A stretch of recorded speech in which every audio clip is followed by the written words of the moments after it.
Bonjour à tous, bienvenue sur une nouvelle vidéo des lectures de Pipin, j'espère que vous allez bien. Et aujourd'hui on se retrouve pour un petit book tag automnal que j'ai trouvé sur le blog du côté de chez Sian et qui initialement vient du compte Instagram Les Lectures de Meg. Je vous mettrai tout ça au niveau de la barre d'infos si jamais ça vous intéresse d'aller voir leurs comptes respectifs. Et donc nous on se retrouve aujourd'hui pour répondre à ce fameux book tag. Donc prenons tout de suite le petit carnet et commençons. Alors ce book tag, comme son nom l'indique, il répertorie plein de petites choses qui font penser à l'automne pour la créatrice. Donc la première chose automnale, c'est Feuilles d'érable, avec un livre qui vous a marqué. Alors un des livres qui m'a marqué, c'est un de ceux que j'ai lu dans le cadre du jury Librinova.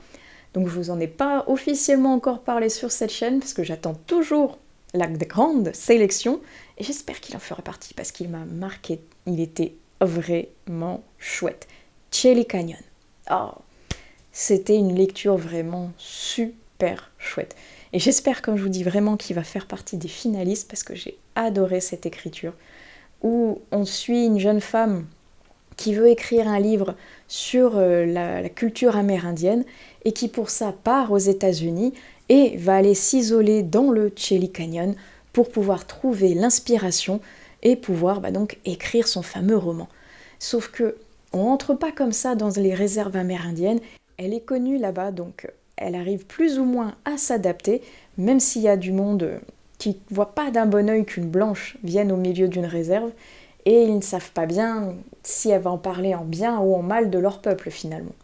Sauf qu'il y a également beaucoup plus que ça derrière, ça va être certes l'écriture d'un roman, mais aussi le début d'une lutte pour les droits de l'homme, et notamment du peuple donc amérindien, et c'était tellement chouette. J'ai été prise dans la lecture de ce roman, mais sans pouvoir m'arrêter, et j'ai vraiment adoré.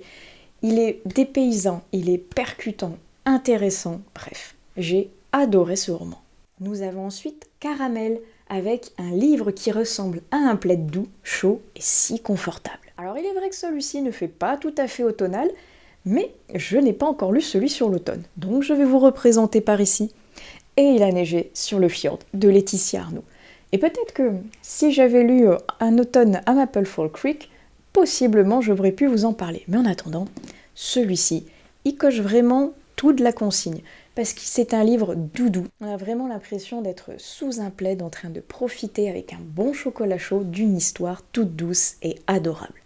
Et c'était très confortable justement de pouvoir lire une petite romance, certes, un petit peu dans les clichés, mais qui était toute douce, très agréable, dépaysante dans les fjords norvégiens, avec une ambiance polaire, noëlesque, donc comme je vous dis, pas tout à fait automnale, mais je suis sûre qu'il y a la même chose dans Maple Fall Creek. Mais en attendant, celui-ci, très sympathique.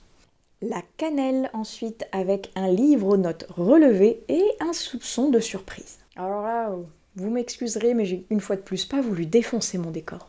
Parce que j'ai choisi de mettre lui, l'Empire du Vampire, de J. Christophe, que j'ai enfin lu, donc alléluia, je peux en parler maintenant partout. Et je l'ai mis là parce que je trouve qu'il correspond plutôt bien à l'intitulé, même si c'était assez compliqué de trouver quelque chose se rapportant vraiment aux intitulés qui a marqué dans ce book tag, mais je trouve qu'il a des notes plutôt relevées, parce qu'on suit quand même Gabriel, et Gabriel, il a pas sa langue dans sa poche. Donc il y a toujours des petits pics, il y a toujours de la baston, il y a toujours du côté un petit peu romantique qui viendrait essayer de rendre le tout un peu plus épicé justement. Et c'est toujours aussi punchy, donc c'est quelque chose d'assez relevé je trouve. Et le soupçon de surprise, c'est pour la fin. Et je vous en dirai pas plus parce que si vous ne l'avez pas lu, j'ai pas du tout envie de vous gâcher la surprise justement finale. Ensuite, nous avons Thé noir, avec un livre à consommer sans modération. Et là, celui-ci, il est toute somme automnal parce que j'ai décidé d'y glisser mon automne cosy, qui en effet est à consommer chaque année sans modération. Parce que il est génial. C'est de Caro Fourmoudland si vous ne connaissez pas, et mon Dieu, la moitié des goodies viennent de tomber. Et en gros, c'est justement la saison automnale en mode cocooning, en mode cosy, vue donc par Caroline, et toute à l'aquarelle, à base de balades, à base d'ambiance cocooning, délicieuse, gourmande, cosy, bref. très sympa, très joli. J'aime beaucoup chaque année me replonger dans les ambiances cosy.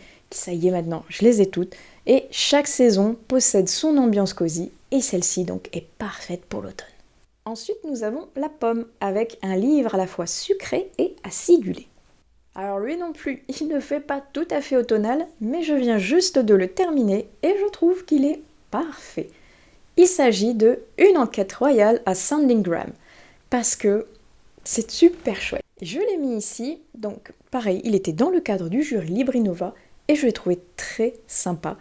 Et je trouve qu'il correspond plutôt bien à cet intitulé, parce qu'on va être dans un cozy mystery. Et là, l'enquêtrice en chef n'est autre que la reine Elisabeth II. Et c'est génial! J'aime beaucoup, je me suis régalée et amusée à suivre les enquêtes donc au palais de Sandringham avec la reine qui réunit toute sa famille pour la période de Noël. C'est pour ça que je vous dis c'est pas tout à fait la bonne époque par rapport à ce book tag, mais qu'importe. Bref, tout le monde est réuni pour pouvoir passer les fêtes de fin d'année en famille, mais il va y avoir d'étranges disparitions d'objets qui vont même conduire jusqu'à un meurtre. Et la reine Elisabeth a décidé de ne pas se laisser faire ni de se laisser gâcher les fêtes de fin d'année par un dangereux trublion qu'elle va tout faire pour démasquer.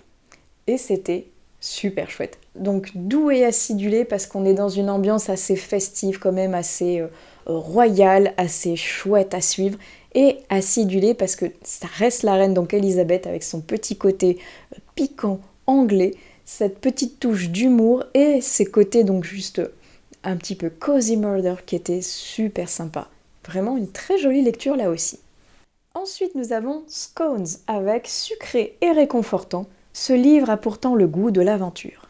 Et là, je vais vous montrer ma lecture du moment qui je trouve correspond parfaitement à ce petit intitulé avec les Whisper Weeks, le premier tome, le labyrinthe sans fin.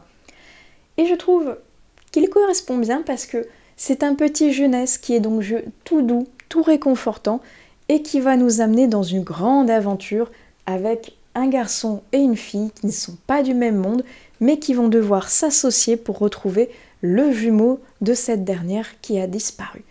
Alors entre un personnage qui ne croit absolument pas en la magie et une jeune fille qui elle vit dans un monde magique et qui n'a connu que ça, vous imaginez bien que l'aventure va être plutôt mouvementée. C'est très doux, très sympathique à suivre, ça se lit très bien et donc parfait avec un goût d'aventure. Ensuite nous avons Les Dors avec un roman revigorant. Bon ok, lui non plus il fait pas tout à fait automnal. Mais je vous avouerai que les intitulés n'étaient pas si faciles que ça finalement. Donc j'ai essayé de piocher l'inspiration comme elle venait. Et un livre que j'ai trouvé vraiment revigorant, comme beaucoup des livres de l'autrice, il s'agit de Villa Gloria de Serena Giuliano. Parce que cette autrice, elle est solaire, elle est pétillante, et je trouve qu'à chaque fois qu'on lit un de ses romans, on a un concentré de fraîcheur, de bonheur, d'évasion, d'Italie, et ça nous donne la pêche, c'est revigorant, je trouve justement, de pouvoir lire un livre avec autant de bonne humeur à l'intérieur, ça fait toujours plaisir, ça rend le sourire, et donc ça nous rend joyeux et ça nous revigore pour passer une belle journée derrière. L'avant-dernier mot, c'est marron chaud, avec piou, il fait chaud là-dedans. Alors j'imagine que c'était un intitulé pour parler un petit peu de lecture où il y a du smut dedans, mais j'en lis pas tellement que ça. Donc finalement, j'ai un peu joué sur les mots, parce que j'ai mis la cité de laiton. Et alors oui, il fait plutôt chaud là-dedans parce qu'on est quand même dans le désert. Donc je me suis dit au niveau température, même si c'est pas entre deux personnages, ça peut le faire. Quoique, entre nos deux héros, Tara et Nari, il y a 2-3 tensions qui font qu'on sent qu'un rapprochement va être possible. Et je ne vous en dirai pas plus. Mais donc, il fait chaud là-dedans pour ces points-là. Donc cette tension qu'il y a entre les personnages et le fait que ça se passe dans un désert au milieu de l'Égypte. Et en plus, je le joue encore plus sur les mots parce que dedans on parle de djinn de feu. Autant vous dire que oui. Donc, à tous les niveaux, il fait plutôt chaud là-dedans. Et j'en arrive au dernier mot qui est citrouille, avec un livre witchy parfait pour l'automne. Et alors lui, je ne l'ai pas encore lu, mais je vous assure que cette fois-ci, il est parfait pour l'automne. Et il est même dans ma pile du pack, avec Sombre Tilly. Non mais, on est d'accord, cette couverture est parfaite pour l'automne. Et il est parfaitement witchy parce qu'on va parler de sorcières et de sorcellerie à l'intérieur, donc doublement parfait. J'ai très hâte de le découvrir celui-ci parce que comme je vous dis, il est dans la pile du pumpkin de cette année, donc parfait pour l'automne. Et n'hésitez pas à m'en parler si jamais vous l'avez lu au niveau des commentaires. Et voilà, on a fait le tour de tous les mots de ce book tag.